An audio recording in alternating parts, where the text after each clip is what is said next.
If you're reading this, you've probably had your own experience with a nosy neighbor or an HOA with a power complex. But have you ever had one come to your gate with an imitation police unit, flashing lights, tacky uniforms, and an ego the size of a mountain, attempting to conduct a raid on your property? Because I have. On my ranch, miles from their cookie-cutter cul-de-sacs, they thought I was some solitary rancher they could push around. What they did not figure on? Colliding headfirst into the Iron Viper MC charity barbecue. Their little prank dissipated quicker than damp fireworks in an electrical storm.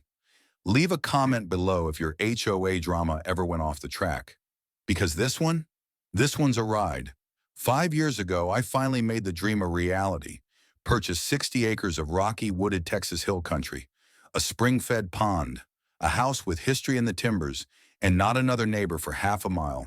Just me, my horses, a group of rescue dogs, and nothing but sky and silence. I worked remotely in cyber, coding during the day with the wind blowing in and knocking out tasks in the evenings.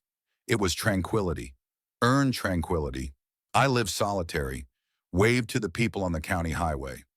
Nothing pretentious, just the simple life I created for myself from the ground up. Then the bulldozers arrived, not on my land, but on the huge expanse of land to the east. A developer was clearing out Serenity Springs Estates, another lifeless cookie-cutter subdivision. I wasn't concerned at first. A creek and a copse of trees separated us. Minimal road noise. Nothing significant. Live and let live, isn't that what they say? What I didn't anticipate was Serenity Springs HOA, a tin-pot dictatorship wrapped in Gerald Jerry Thornton, retired office bureaucrat turned wannabe emperor of beige. Jerry appeared to believe his HOA empire didn't end behind the vinyl fences. Nope. He had sights on my property, too. It began with a slick brochure in my mailbox, far out by the county road. A welcome neighbor package full of paint codes, tan, taupe, or slate, yard height restrictions, and trash can visibility guidelines. I laughed and tossed it. Must have been an accident. A month later, a certified letter shows up, signed by none other than Jerry himself. Violation notice. Claimed my livestock, horses mind you, were visible from community view. Mind you, my pasture is a mile away, behind a dense tree line. You'd need a drone or sniper scope to even spot them. The letter required me to install a white vinyl privacy screen to protect the livestock or receive daily fines. I gazed at it as if it had been written in crayon. This wasn't a bureaucratic mistake. It was madness. I responded, courteous, certified, with a copy of my deed indicating my ranch was outside their HOA by decades. Advised them to check their plat maps. Thought that would close the matter. Wrong. Jerry wasn't merely obsessive. He had time, a grudge, and a clipboard. 2 weeks pass, and I receive a thick envelope from his HOA attorney. They doubled down, referencing amorphous nuisance statutes and unattractive agricultural elements. Low-resolution photos of my horses, my rusty stock trailer, even my vegetable garden were included, marked a blight. Someone had trespassed or snapped from an absurd distance. They threatened to make me conceal the animals, move the trailer, uproot the garden, or else. I was officially creeped out. That's when my cybersecurity sensibilities took over. This wasn't just a nuisance. It was a targeted effort. I phoned the county zoning office regarding the ordinance they mentioned. The woman on the phone literally laughed. That's industrial farms, not backyard horses. Tell Jerry to kick rocks. Your land's not under their HOA. Later that week, I researched Jerry's background. Retired logistics manager, fanatical rule follower. HOA website featured him pointing at ribbon cuttings, micromanaging every committee from landscaping to suspicious activity patrols. Then I had a cup of coffee with Roy, a friend who assisted with paving roads in Serenity Springs. He shook his head. Jerry's a nightmare, complains about everything, wants patrol cars and uniforms now, says the sheriff's too slow. That got my hackles up. Impersonating cops? That's not petty, that's illegal. I called my cousin Laura, a lawyer with a particular disdain for HOA bullies.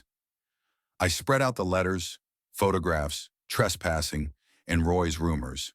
She was delighted. They're way out of bounds. The threats of legal action are ridiculous. And impersonating police? That's a crime. She instructed me to tape everything and put up high-definition security cameras. Sometimes a blinking red light is enough to scare the stupid, she told me. Days afterward, they mailed me a bill. Thousands in penalties for the horses, the trailer, the garden. Now my quarter-century-old barbed wire fence as well.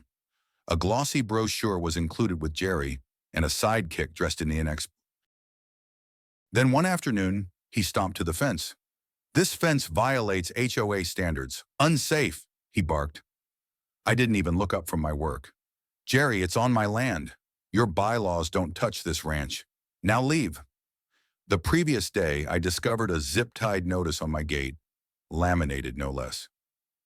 Final abatement action on July 23rd at 1 p.m., straight through the middle of the barbecue, stated the SSNW would be entering to remove violations. Signed by Jerry Thornton, HOA president and watch commander. Laura was ecstatic. Call the sheriff, keep calm, document everything. I phoned the sheriff's non-emergency number the next morning. Logged the incident, the threats, and the HOA cosplay cop charade. At 10 a.m. Saturday, the Iron Vipers arrived. Not a raucous gang, just families, chrome, and leather. More than 100 bikes shone in the sun. Grills crackled. Brisket cooked. Riot handed me a cold beverage. Think Jerry'll drop by? I grinned. He'll wish he hadn't.